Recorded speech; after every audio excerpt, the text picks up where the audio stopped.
દેત્રોજના પાદરથી માંડીને વિરમગામના જાપા સુધી ફોજ પડી હતી અને હાજે કુકડા મારીને ખાતા બધાએ અને બરાબર 4 વાગ્યાનો સમય થયો ને એક નાનું બચલું કુકડાનું બચી ગયું ની બહુચરાજીના વરખડીના ઝાડમાં ઘરી ગયું હતું અને 4 વાગે બોલ્યું કુકડે કુક ને એની ભાષામાં એમ કહેતું હતું માં બધાયની ભાષા સમજે જય બાલક કરતો તરી બાતા માં બધાયની ભાષા સમજે ઈ કુકડે કુક ને એની ભાષામાં કહેતું હતું માં આખા કુળ ને આ યવનો ખાઈ ગયા છે હું એકલું બચ્યું છું અને આયા કદાચ આવશે ને મને ભાળી જાહે ને ખાશે તો મને ખાઈ જાહે તો ઈ ખાઈ જાહે તો કીધું મુંજાઈશમાં મારા બાળ ઉભી થઈ ભાઈ બહુચરાજી જેણે જેણે મારા દીકરાઓને હેરાન કર્યા છે જેણે જેણે મારા ભક્તોને દુભવા છે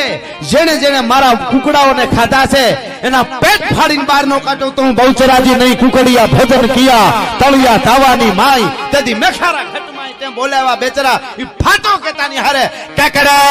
કે કરતા એક પછી એક બહાર નીકળવા મીડાતા એટલે